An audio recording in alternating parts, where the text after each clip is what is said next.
नमस्कार दोस्तों, मेरा नाम है दिवाकर दत्त शर्मा और आप देख रहे हैं डिस्कवर न्यू। तो हम क्या कर रहे हैं, बीएड का वर्ष 2021 का जो क्वेश्चन पेपर उसको सॉल्व कर रहे हैं। तो उसमें हम क्या कर रहे हैं, ये हमारा फिफ्थ पार्ट हो गया है basically.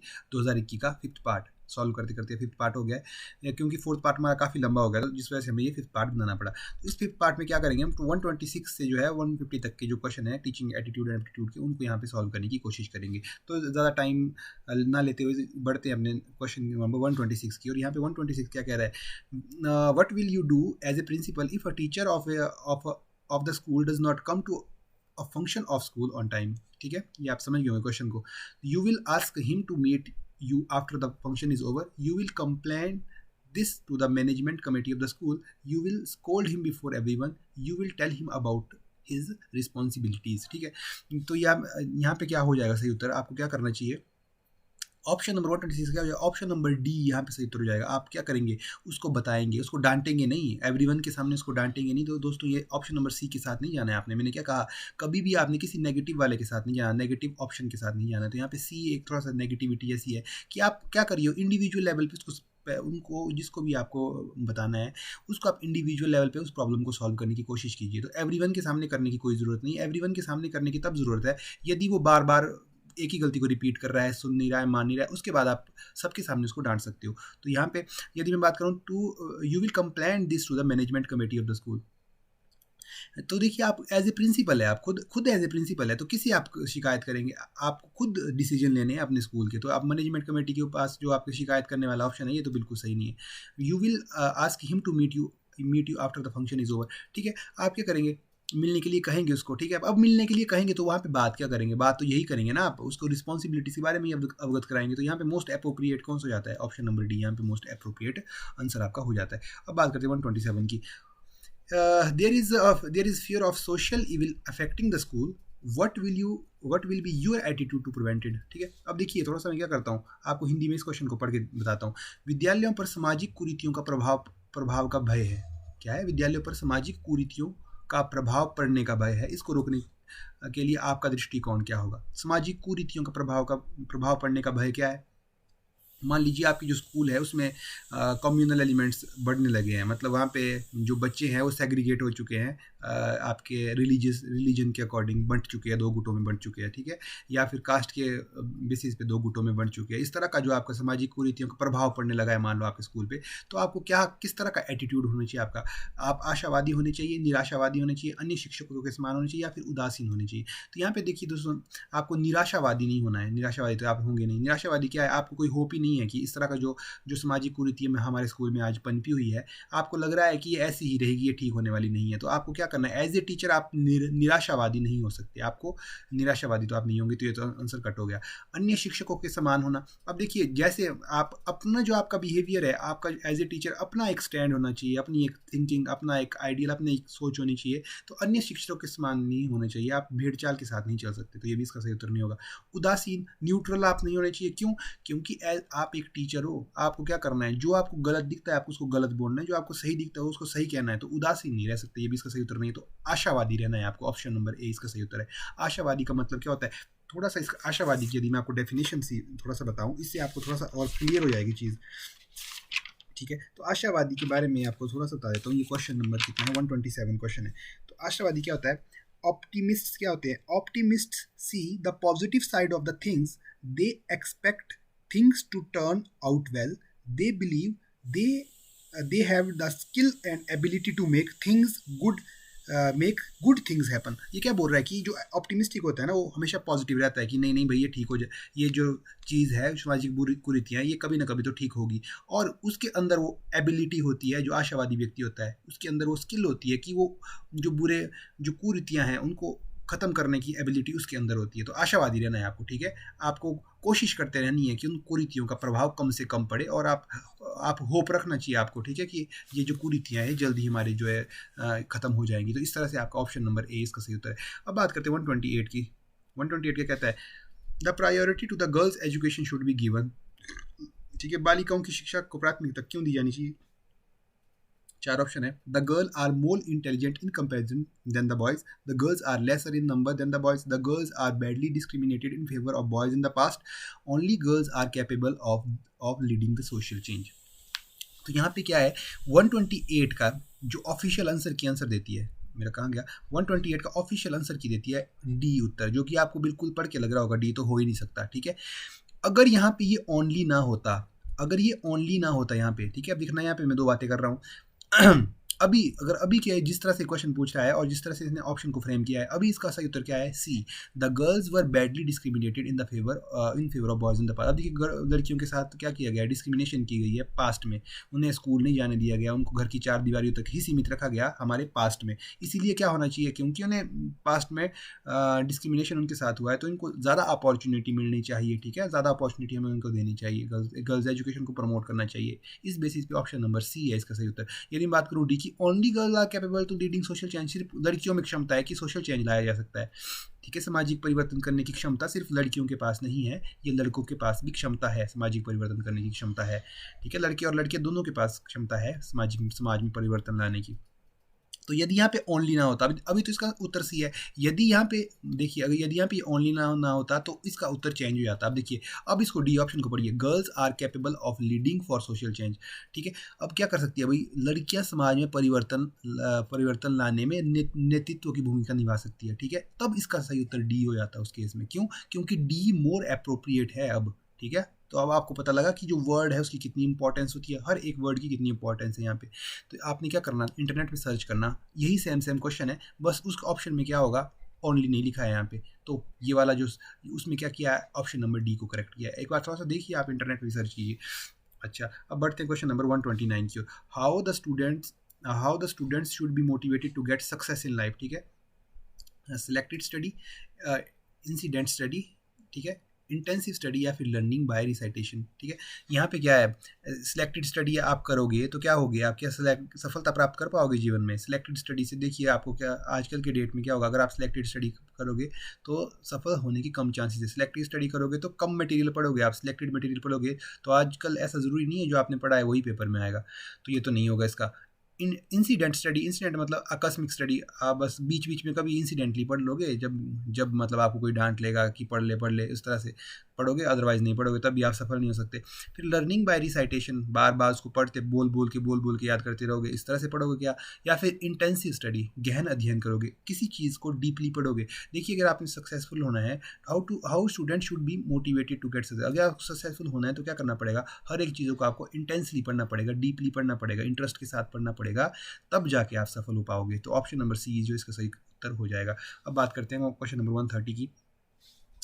Family is a mean of, देखिए, informal education, formal education, non formal education, distance education. अब देखिए डिस्टेंस एजुकेशन क्या होता है, अब नेशनल ओपन यूनिवर्सिटी का नाम सुना होगा, वो क्या करती है, वो डिस्टेंस एजुकेशन प्रोवाइड करती है आपको। तो फैमिली एजुकेशन क्या उस तरह की एजुकेशन है, या जो आप समाज घर से सीखते हो, अपनी फैमिली से सीखते हो, वो भी तो क्या है, आपकी शिक्षा का ही तो एक पार्ट है, पर वो शिक्षा किस तरह की है, क्या वो डिस्टेंस एजुकेशन है, बिल्कुल नहीं। डिस्टेंस एजुकेशन के भी मैंने आपको एग्जांपल दिए, ओपन यूनिवर्सिटीज़, इग्नू वगैरह जो हो गया, ठीक है। और फॉर्मल एजुकेशन का एग्जांपल क्या हो गया, जिसमें जो हमारे स्कूल्स वगैरह में एजुकेशन प्रोवाइड करवाई जाती है, ठीक है। अब ये इनफॉर्मल एजुकेशन क्या हुई, जो हम सीखते हैं आसपास, जो घटित होता है हमारे, जो उससे हम सीखते हैं खुद ब खुदा, जो हम सीखते हैं उसको इनफॉर्मल एजुकेशन बोलते हैं। तो ऑप्शन नंबर ए इसका करेक्ट हो जाएगा। अब आप मुझे ऑप्शन नीचे कमेंट में बताना है कि ये नॉन फॉर्मल एजुकेशन क्या होती है। नॉन फॉर्मल एजुकेशन के बारे में मुझे आपने सर्च भी करना है और थोड़ा सा मुझे कमेंट में भी नीचे बताना है आपने। 131 की बात करता हूँ। There is a tension among the villagers and you are teacher there, ठीक है। There is a tension among the villager, ग्रामीण में तनाव है और आप वहाँ के अध्यापक है, तो आप क्या करेंगे, इस तनाव की स्थिति है वहाँ पे। यू विल इन्फॉर्म ग्राम प्रधान, you will try to pacify them, या फिर you will report to police, या फिर you will keep distance from them, ठीक है। आप क्या करोगे इस केस में, आपको क्या करना है, वहाँ पे कोई टेंशन की स्थिति है, ठीक है, कुछ तनाव की स्थिति है वहाँ पे, मतलब कोई लोग या आप आपस में झगड़ा कर रहे होंगे, तभी तो तनाव वहाँ पे होगा। तो इस केस में आप क्या करोगे, आप उन्हें शांत करने की कोशिश करोगे। You will pacify and try to pacify them. देखिए जो एक टीचर होता है ना, उसकी समाज में उसको काफ़ी बुद्धिजीवी समझा जाता है और लोग उसकी बातों को सुनते भी हैं। और एज एन टीचर आपकी रिस्पॉन्सिबिलिटी बनती है, यदि आपको कुछ गलत होता हुआ दिखाई देता है तो आप उसके बारे में, मतलब आप उसको एकदम रिएक्ट आप करो उसके बारे में, आप बताओ कि नहीं आप गलत कर रहे हो, ठीक है। क्योंकि आपका काम दूसरों को सिखाना है, दूसरों को शिक्षा देना है। वो कोई भी हो सकता है, कोई एज उतनी मैटर नहीं करती है कि वो बुजुर्ग है, बड़ा है, छोटा है। तो ऑप्शन नंबर बी के साथ यहाँ पे आप जा सकते हो, ठीक है। अब बात करते हैं 132 की। It is advantages of giving homework homework that student. देखिए, गृह कार्य देने का यह लाभ है कि यह विद्यार्थियों को क्या करता है, यह गृह कार्य remains busy at home, study at home, may be checked for their progress, या फिर may develop habit of self study. अब देखिए, होमवर्क क्या करता है, डेवलप करता है हैबिट ऑफ सेल्फ स्टडी की हैबिट को डेवलप करता है। मैंने पहले भी आपको बताया ये होमवर्क किस तरह का है। वो होमवर्क नहीं है जो हमारे को स्कूल से दे देते कि इस क्वेश्चन का उत्तर लेके लिख के ले आओ। होमवर्क का यहाँ पे मतलब है कि आप क्या करो, उसे कुछ इस तरह की एक्टिविटी दो ताकि जो उसने आज नॉलेज क्लास में ली है उसका प्रैक्टिकल एप्लीकेशन वो देख सके अपने आसपास। मान लीजिए आपने क्या किया, आपने सॉइल मृदा का चैप्टर पढ़ाया, तो आप उसको बोलिए कि आप अपने आसपास काली मिट्टी, लाल मिट्टी, दोमट मिट्टी, इन सभी मिट्टी को ढूंढिए, कितनी प्रकार की मिट्टी आपके आसपास है। ये उसके लिए एज ए होमवर्क है, ताकि वो क्या करे, जो नॉलेज उसने आज स्कूल में सीखी है उसका इम्प्लीमेंटेशन वो घर में जाके करे। तो इस तरह का ये क्या करता है, ये कर सेल्फ स्टडी की हैबिट को वहाँ पे डेवलप करता है। ठीक है, खुद से जानने की जो आपकी शक्ति है उसको डेवलप करने का काम करता है। 132 की बात करते हैं, environmental education should be taught in school. क्यों क्यों पढ़ाई जानी चाहिए environmental education? It will affect environmental, it will, यह पर्यावरण प्रदूषित को प्रभावित करेगी। It is important part of life, it will provide job for teacher, it will we can not escape from environment. देखिए इसका क्या उत्तर है, इसका सही उत्तर क्या हो जाएगा? 130 कितना था ये, इसका सही उत्तर ऑप्शन बी जो है, देखिए इसका सही उत्तर हो जाएगा। ठीक है, 133 था ये, 133 को एक बार क्रॉस चेक भी मैं कर देता हूँ। 133 का बी ऑप्शन बिल्कुल सही उत्तर है। It is an important part of life, environmental education क्या है, important part of our life है। तो इस इंपॉर्टेंट पार्ट के अंदर ही जो आपका इसका जो ये है एक ये तभी 133 इन्वायरमेंटल एजुकेशन क्यों इंपॉर्टेंट हो जाती है, क्योंकि हमारे जीवन का हिस्सा इन्वायरमेंट क्या है, हमारे जीवन का हिस्सा, important part of our life. अब बात करते हैं नेक्स्ट क्वेश्चन की। नेक्स्ट क्वेश्चन क्या है? 134, the quality of teaching is reflected. Quality of teaching कि आप किस तरह का क्लास में पढ़ा रहे हो, ये किस बात पे डिपेंड करता है? By the attendance of student in the class. अब देखिए, आप क्लास में पढ़ा रहे हैं बच्चों को, बच्ची क्लास में आ रहे हैं, क्या बच्चों की क्लास में आने से ये डिसाइड हो जाएगा कि आप अच्छा पढ़ा रहे हो? ठीक है, क्वालिटी ऑफ टीचिंग, किस तरह की क्वालिटी प्रोवाइड कर रहे हो आप बच्चों को, उनकी अटेंडेंस से मैटर नहीं करेगा ये। अब देखिए, आप क्योंकि बच्चों को बहुत मारते हो या उनको कड़ी सजा देते हो या उनको होमवर्क देते हो बहुत ज़्यादा, यदि वो पाठशाला में नहीं आते हैं, आपकी क्लास अटेंड नहीं करते हैं, इस ये भी तो एक रीज़न हो सकता है कि जिस वजह से आपकी वो क्लासेस अटेंड कर रहे हो। तो ऑप्शन ए तो यहाँ पे कट हो जाएगा। By the pass percentage of the student. Quality of teaching देखिए, पास परसेंटेज से भी आप नहीं कैलकुलेट कर सकते। ठीक है, पास परसेंटेज से भी आप क्वालिटी ऑफ टीचिंग को वहाँ पे जो है पूरी तरह से नहीं कर सकते, क्योंकि हो सकता है कि कुछ एक स्टूडेंट ऐसे हैं, आपकी टीचिंग, आप बहुत अच्छा क्वालिटी कंटेंट पढ़ा रहे हो बच्चों को, पर लास्ट में बच्चे ने खुद ही रिवीजन नहीं किया या उसकी खुद की नेग्लिजेंसी की वजह से वो फेल हो गया। तो इसमें टीचर को आप दोष नहीं दे सकते हो। टीचर ने तो बहुत अच्छा पढ़ाया, क्लास में उसका रिस्पॉन्स भी अच्छा था, पर लास्ट में जब पेपर देने की बारी आई उसमें वो बीमार पड़ गया या फिर उसने रिविजन नहीं किया उस समय, उस वजह से वो फेल हो गया। तो ये भी इसका उत्तर नहीं होगा। अब बात करते हैं option number C, the quality of questions asked by the student. अब देखिए, ये बहुत इंपॉर्टेंट है और यही इसका उत्तर है। कितने कितने कितने डीप क्वेश्चन पूछता है एक स्टूडेंट, जितने डीप क्वेश्चन ये स्टूडेंट पूछेगा आपसे, उतना ज़्यादा क्या होगा, इस बात की क्लैरिटी होगी कि उतना ज़्यादा ये चीज़ों को समझ पा रहा है, उतना ज़्यादा आप क्वालिटी ऑफ टीचिंग उसको प्रोवाइड कर पा रहे हैं। तो ऑप्शन नंबर सी इसका सही उत्तर हो जाएगा। अब बात करते हैं क्वेश्चन नंबर 135 की।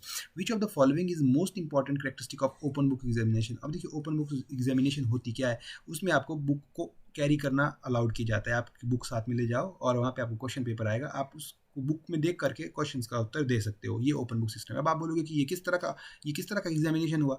अब देखिए दोस्तों, जो वहाँ पे क्वेश्चन आपसे पूछे जाते हैं ना, वो डायरेक्ट बुक से नहीं होते हैं। वो किसके बेसिस पे होते हैं? वो एनालिसिस के बेसिस पे होते हैं। आपको एनालाइज करना होता है, कोई भी सिचुएशन वहाँ पे दी होगी, आपको एनालाइज करना होगा।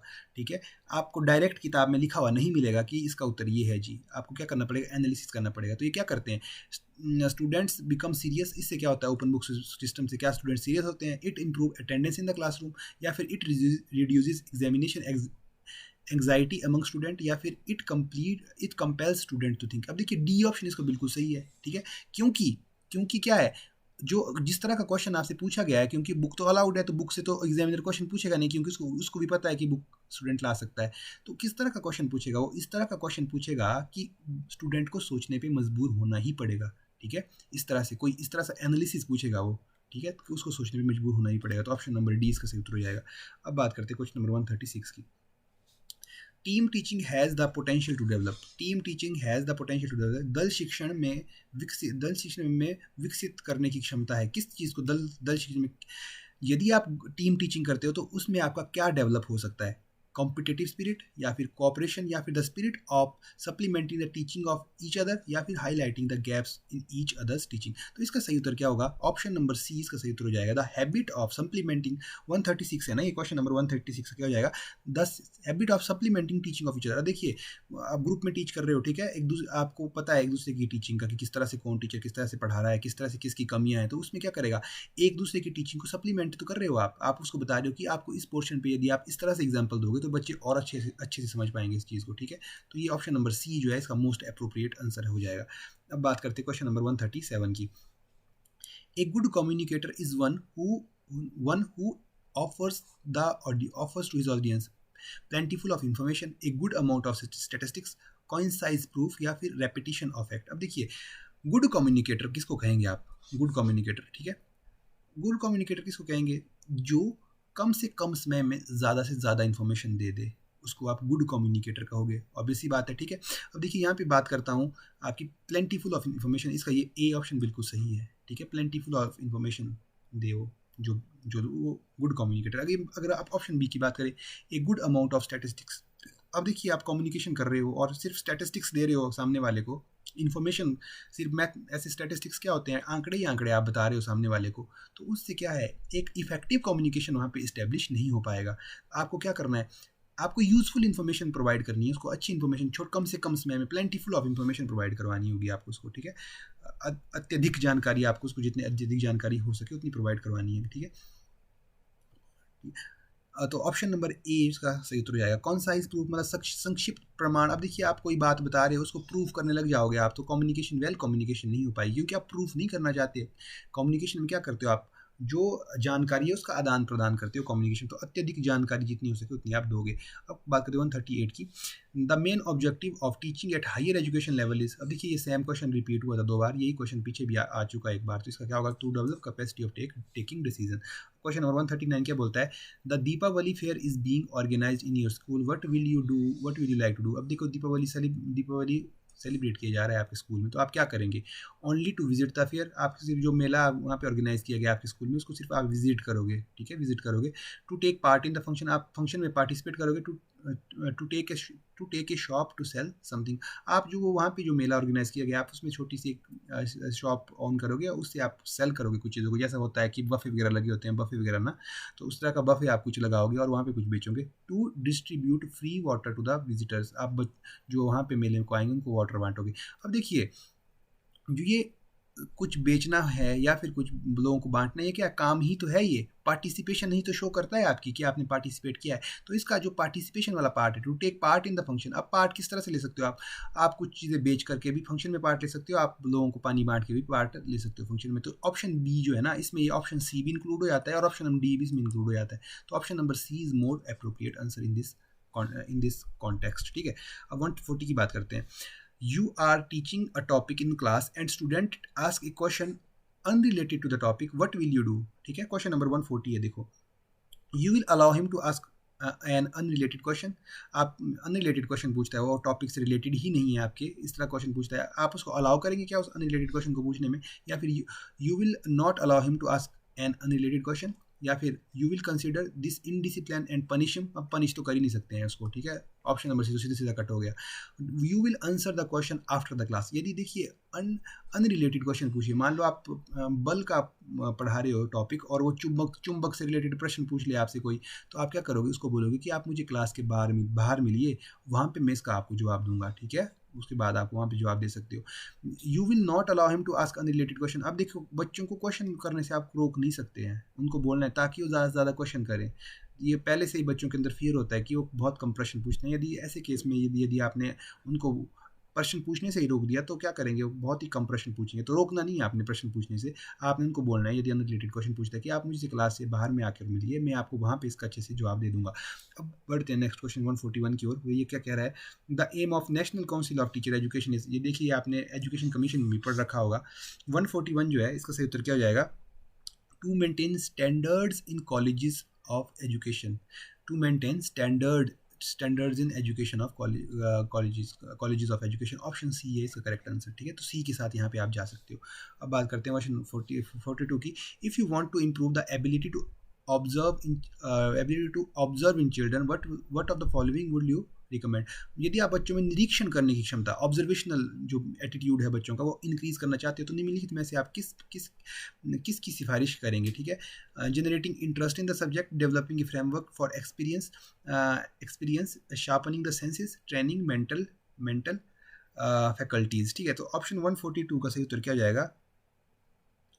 आपने क्या करना है, 142 ही है ना ये क्वेश्चन नंबर, एक बार मैं इसको क्रॉस चेक कर लेता हूँ। 142 ओके, तो क्वेश्चन नंबर 142 जो है इसका सही उत्तर क्या आ जाएगा, टू ट्रेन मेंटल फैकल्टीज। यहाँ पे क्वेश्चन नंबर 142 का क्या उत्तर देता है, ये क्वेश्चन नंबर 142 का देता है यहाँ पे उत्तर ये ऑप्शन नंबर डी इसका जो है वो करेक्ट आंसर हो जाएगा। अब बात करते हैं क्वेश्चन नंबर 143 की।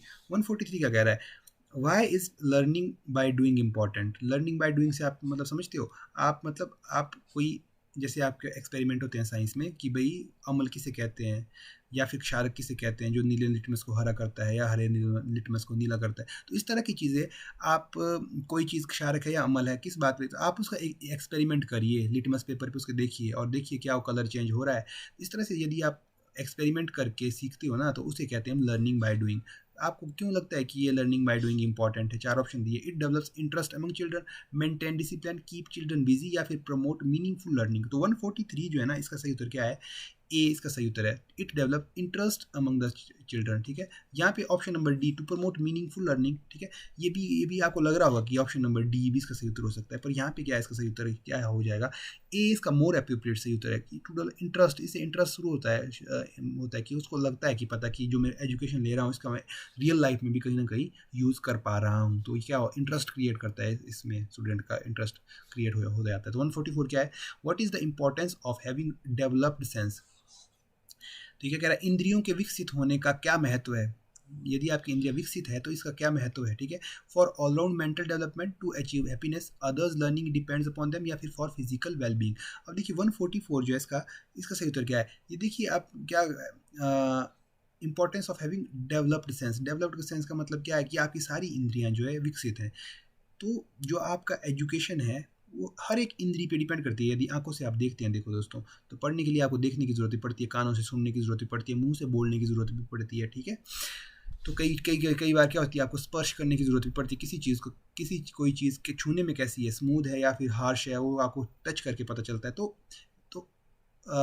तो जो ये लर्निंग है, जितनी तरह की भी लर्निंग है, सारी तरह की लर्निंग है डिपेंड करती है काय पे, आपके डेवलप्ड सेंस के ऊपर। तो और यहाँ पे सही उत्तर क्या होगा, ऑप्शन नंबर सी इसका जो सही उत्तर हो जाएगा 144 का सी उत्तर यहाँ पे सही करेक्ट हो जाएगा। Suppose you get a Hindi medium student who has learnt English. He is given 5 sentences to translate from Hindi to English, ठीक है। As an evaluator, which aspect would you try to evaluate on him? अब देखिए आपने क्या कर दिया, एक Hindi medium का छात्र है जिसने इंग्लिश सीखी है, अभी हाल ही में उसने इंग्लिश सीखी है पर वो हिंदी मीडियम का है, उसको दिए गए 5 सेंटेंस, ठीक है, ट्रांसलेट करने को हिंदी से इंग्लिश में। तो अब आपको जो उसने ट्रांसलेट किए हैं सेंटेंस उनको इवेलुएट करना है, तो आप किस बेसिस पे उसको इवेलुएशन करोगे, ठीक है। वेट अ मिनट, थोड़ा सा शायद मुझे लगता है स्क्रीन थोड़ी सी यहाँ पे हिल गई है, इसको मैं थोड़ा सा एडजस्ट कर लेता हूँ। यहाँ पे आप उतने में क्या कर सकते हो, ऑप्शन यहाँ पे हमारे पढ़ सकते हो, कितने ऑप्शन है यहाँ पे। एप्लीकेशन आप देखेंगे कि किस तरह से वो अप्लाई कर रहा है, उनको नॉलेज देखोगे आप, उनकी उसकी सिंथेसिस देखोगे या फिर अंडरस्टैंडिंग देखोगे। देखिए सबसे इंपॉर्टेंट क्या होती है, सबसे इंपॉर्टेंट और सबसे बेसिक चीज़ जो होती है वो होती है अंडरस्टैंडिंग। क्या वो जो उसने जो सेंटेंस वो यूज़ कर रहा है, क्या उसको मतलब जो उसकी अंडरस्टैंडिंग है इंग्लिश के लिए या फिर उन वर्ड से रिलेटेड जिसका उसने यूज़ करना है, क्या उनको अच्छी तरह से समझ पा रहा है कि इसका अर्थ क्या है एक्चुअली। यदि उसको मीनिंग अच्छी तरह से समझ आ रहा होगा तब तो वो सेंटेंस उसका करेक्टली बना पाएगा। ऐसा नहीं है वो मान लीजिए वो क्या है, वो नॉलेज को या फिर नाइफ को जो है कुछ और ही समझ रहा है, नाइफ से चाकू होता है पर नाइफ को कुछ और ही समझ रहा है वो, ठीक है। इस तरह से ऐसा तो नहीं है कहीं, तो ये सब चीज़ें आपको देखने की जरूरत है पड़ेगी उसको, तो अंडरस्टैंडिंग यहाँ पे ज़्यादा मैटर करती है, ठीक है। तो 146 की बात करूँ, NLM क्या है, किसको स्टैंड करता है, नेशनल ओके। तो 146 जो है इसका सही उत्तर क्या हो जाएगा, नेशनल लिटरेसी मिशन NLM को रिप्रेजेंट करता है, ठीक है। 147 क्या है, you have a mixed class of boys and girls, which method would you adopt to improve cooperation के लिए आप कौन सी मेथड को यूज़ करेंगे। तो 147 का सही उत्तर क्या हो जाएगा, setting task which have to be done together, ऐसे कुछ टास्क सेट करेंगे आप जिनको एक साथ किया जा सकता है लड़कों और लड़कियों के द्वारा। तो 148 की अगर यदि मैं बात करूँ, you are training in public speaking debate, which of the following characteristics you can not expect expect to develop, ठीक है। एक मिनट रुक जाइए, इसको थोड़ा चार्जिंग पे मैं लगा देता हूँ। ओके, तो ये क्या कह रहा है, तो इसमें क्या क्या ऑप्शन देता है आपको ये, इसको आपको एक कॉन्सेप्ट देता है, control your emotions using, okay, तो यहाँ पे यूजिंग, या फिर आपके पास देता है ये यूजिंग लैंग्वेज क्रिएटिवली, या फिर वॉइस मॉड्यूलेशन। अब देखिए आपको क्या करना है, पब्लिक स्पीकिंग में आप देखिए, आप सार्वजनिक बोलने के वाद विवाद और वाद विवाद का प्रशिक्षण ले रहे हैं, आप डिबेट्स कैसे की जाती है इसका आप ट्रेनिंग ले रहे हैं।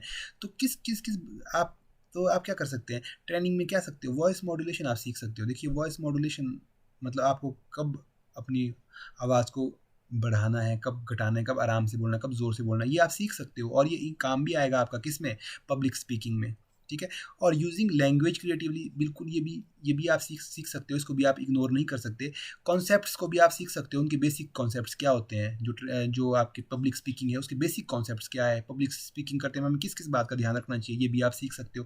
पर जो ये इमोशनल है ना, इमोशंस है, ये आप यदि आप ट्रेनिंग ले रहे हो किसकी, पब्लिक स्पीकिंग की ट्रेनिंग ले रहे हो, तो आप ये जो इमोशंस हैं, कंट्रोल ओवर इमोशंस, इस चीज़ को आप डेवलप नहीं कर सकते, क्योंकि जो इमोशंस है ये एक नेचुरल सी चीज़ है, ठीक है। पब्लिक स्पीकिंग में तो यदि कोई ऐसा सेंसिटिव इशू है सामने आ जाता है, ठीक है, जिसमें आप बोलते बोलते, आपने देखा होगा जो एंकर होते हैं, टीवी एंकर्स, उनका पब्लिक स्पीकिंग उनकी बहुत अच्छी होती है, इसलिए वो एंकर है, टीवी के एंकर। पर आपने क्या देखा, कभी कभी वो भी रो पड़ते हैं। तो मतलब जो ये इमोशंस है ना, ये एक नेचुरल सी चीज़ है, इनको आप ऐसा नहीं कह सकते कि यदि मैं पब्लिक स्पीकिंग सीखूंगा या डिबेट सीखूंगा तो उससे मैं अपने इमोशंस को भी कंट्रोल कर पाऊंगा। ऐसा ज़रूरी नहीं है, ये कंट्रोल आप नहीं कर सकते, ये नेचुरल सी चीज़ है, ये निकल सकते हैं, बाहर निकल सकते हैं। तो कंट्रोल ओवर इमोशन जो है इसका सही उत्तर हो जाएगा। 149 की बात करता हूँ। 149 के कह रहा है, what advantages do objective type of test have over essay type. देखो ऑब्जेक्टिव टाइप होते हैं एमसीक्यू का क्या एडवांटेज है as compare to essay test मतलब जो डिस्क्रिप्टिव होते हैं। देखिए 149 they are easier to interpret, they require less technical knowledge, the sampling content can be wider, या फिर they take less time to prepare. अब देखिए what is the advantage do objective type taste have over the ऐसे type. तो यहाँ पे जो इस बुक में जो है ना, इसका सही उत्तर देता है C, sampling content can be wider. अब देखिए इस क्वेश्चन को मैं भी अच्छे से नहीं समझ पाया, ठीक है, आप मुझे बता सकते हैं यदि आप इसको समझ पाए हो, तो इसका आंसर मैंने आपको बता दिया कि इसका सी इसका आंसर होगा। कि क्यों इसका आंसर सी होगा, इसको आप सर्च करिए और मुझे भी बताइए, कमेंट बॉक्स में नीचे बता सकते हैं आप, यदि इसके बारे में आपको क्या कहना है, क्या सोचते हो आप इस क्वेश्चन के बारे में। 150 की यदि मैं बात करूँ, क्वेश्चन नंबर 150 क्या है, the most important indicator of quality of education in school is. Most indicator की एक पाठशाला में की क्वालिटी एजुकेशन दी जा रही है, ये किस बात पे डिपेंड करता है, infrastructure facility of the school की, या फिर क्लासरूम सिस्टम पे, या फिर text book and teaching learning material पे, या फिर स्टूडेंट अचीवमेंट लेवल पे। अब देखिए यहाँ पे तो सीधा सीधा पता चल रहा है, infrastructure facility of the school पे डिपेंड नहीं करता ये कि क्वालिटी लर्निंग दी जा रही है कि नहीं दी जा रही है। आपने क्या, हमारे पुराने सिस्टम में क्या गुरुकुल सिस्टम था, बच्चों को पेड़ों के नीचे पढ़ाया जाता था, ठीक है, उसमें भी क्या थी, क्या उसमें क्वालिटी लर्निंग नहीं दी जाती थी, उसमें उसकी जो उस समय की हमारी लर्निंग है वो बहुत बहुत इफेक्टिव लर्निंग थी, ठीक है। बच्चा क्या था उस समय का जो शिष्य था वो थ्रू आउट द लाइफ चीज़ों को वहाँ पे सीखता था। तो इंफ्रास्ट्रक्चर फैसिलिटी इतनी डिपेंड नहीं करती हैं, ठीक है, ये थोड़ा कुछ हद तक डिपेंड करती है, जैसे कि आपके पास लैब्स होनी चाहिए, तो उतनी ज़्यादा डिपेंड नहीं करती पर ये, ठीक है। और क्लासरूम सिस्टम ये भी नहीं होगा इसका। Text book and teaching learning material, इस पे भी उस हद तक इस पे भी डिपेंड नहीं करेगा, ठीक है। इंपॉर्टेंट इंडिकेटर मतलब आपको बताना है कि किसको देख करके आपको लग जाएगा कि इनमें से किस ऑप्शन को देख के आपको ऐसा लगेगा कि किसी स्कूल का जो टीचिंग जो क्वालिटी ऑफ एजुकेशन है वो काफ़ी अच्छी है। तो ये वहाँ का स्टूडेंट की जो अचीवमेंट होगी, जितने जो वहाँ के, मान लीजिए कोई ऐसा स्कूल है जहाँ से हर बच्चा, मान लीजिए यूपीएससी क्लियर किया है जिसने, या फिर जेडब्ल्यू के थ्रू आईआईटी में गया है, या फिर उसने नीट क्लियर किया है, यदि ऐसा कोई स्कूल है, इसका मतलब इसका मतलब है कि वहाँ पे क्वालिटी ऑफ एजुकेशन होगी। तो क्वालिटी ऑफ एजुकेशन कहाँ पे डिपेंड करता है, स्टूडेंट की अचीवमेंट के ऊपर डिपेंड करता है। तो ऑप्शन नंबर डी यहाँ पे करेक्ट हो जाएगा, ऑप्शन नंबर डी यहाँ पे करेक्ट हो जाएगा। तो ये था दोस्तों 2021 का जो बीएड का पेपर था उसका एनालिसिस था ये। तो आप में से बहुत से लोग ये सोच रहे होंगे, ये लग रहा होगा कि मैं काफ़ी लंबी वीडियो बना रहा हूँ। तो दोस्तों देखिए लंबी वीडियो तो बनेगी ही बनेगी, यदि आपने किसी पेपर की प्रेपरेशन करनी है तो उसमें टाइम में एक लिमिट नहीं होनी चाहिए, ठीक है। आपको बस सीखना है, ठीक है, आपको एक सीखना एक आपका अल्टीमेट टारगेट होना चाहिए, समय जितना मर्जी आपको देना पड़े, ठीक है। तो इतना जितना इन वीडियो में इन्फॉर्मेशन दे रहा हूँ, मैं कोशिश कर रहा हूँ most best to best of my knowledge में आपको इन्फॉर्मेशन दे पाऊँ और जितना हद तक हो सके करेक्ट इन्फॉर्मेशन दे पाऊँ। पर हो सकता है फिर भी कुछ कहीं ना कोई एरर हो सकता है कि मुझसे भी रह गए हों। तो वो आप क्या कर सकते हैं, जिसमें आपको मैंने पहले ही बताया है, जहाँ आपको ऐसा लगता है कि ये कॉन्ट्राडिक्ट कर रहा है आपकी नॉलेज के साथ मेरा कोई आंसर, तो आप वहाँ पे गूगल करिए। यदि वो आपका सही होता है तो कमेंट कीजिए। मेरे जितने भी प्रीवियस वीडियोज़ हैं उनके कमेंट सेक्शन चेक करते रहिए। वहाँ पे मैंने जो राइट आंसर्स होते हैं, जो मैंने मान लो कहीं मेरे गलत हो गए पढ़ाते पढ़ाते, उनको मैं हाईलाइट कर देता हूँ वहाँ पे कि ये वाले आंसर भाई इसके सही उत्तर ये था। तो साथ ही साथ दोस्तों, आई होप कि मैं जो ये आपको ये सीरीज़ पूरी करवाई है तो इसमें आपको जो पेपर देने में है वो हेल्प मिलेगी, आई होप। और आपको समझ भी आया होगा जिस तरह से मैं पढ़ा रहा हूँ। तो साथ ही साथ मैं आपको क्या एक बात यहाँ पे और कहना चाहता हूँ, आप इस यूट्यूब चैनल को सब्सक्राइब करके रख सकते हैं, क्योंकि फ्यूचर में यदि आप बीएड करते हैं तो बीएड से रिलेटेड जो जो भी आपका प्रोजेक्ट वर्क्स होते हैं, लेसन प्लान होते हैं, या फिर आपको फाइल बनाने को कहा जाता है, या फिर आपके जो सेमेस्टर के पेपर वगैरह होते हैं, उससे रिलेटेड जितना भी कंटेंट है इसी यूट्यूब चैनल पे मैं अपलोड करूँगा। और साथ ही साथ उनके वीडियोज़ भी बनाऊँगा, जितने शॉर्ट वीडियोज़ हो सके। तो ये आपको क्या करेगा, थ्रू आउट यूर बीएड में आपकी हेल्प करेगा। यदि आपने मन बना लिया है कि बीएड करनी है तो आप इस यूट्यूब चैनल को सब्सक्राइब करके रख सकते हैं और बीच बीच में इसे विजिट करते रह सकते हैं। और आप देख सकते हैं कि किस तरह से फाइल्स बनाई जाती है, किस तरह से प्रोजेक्ट का वर्क किया जाता है, किस तरह से टीपी लगती है, टीपी में क्या क्या करना होता है। तो बेसिक नॉलेज जो भी है आपको यहाँ पे टाइम टू टाइम अपडेट मैं करता रहूँगा। तो आई होप दोस्तों, जितने मैं आपको नॉलेज यहाँ पे दे पाया, मैं जस्टिस कर पाया हूँ आपको नॉलेज देने में। तो आप जितना ज़्यादा हो सके इस वीडियो को अपने दोस्तों के साथ शेयर कीजिए। जितनी नॉलेज मैंने आपको दी है, कोशिश कीजिए इस नॉलेज को आगे से आगे पहुंचाने की, ताकि जो बच्चे तैयारियां कर रहे हैं इस एग्ज़ाम की, उनके पास जो एक्यूरेट नॉलेज है, जो करेक्ट नॉलेज है, वो वहाँ तक पहुँच सके। तो जल्द ही दोस्तों मिलते हैं नेक्स्ट वीडियो में। तब तक के लिए बहुत बहुत धन्यवाद।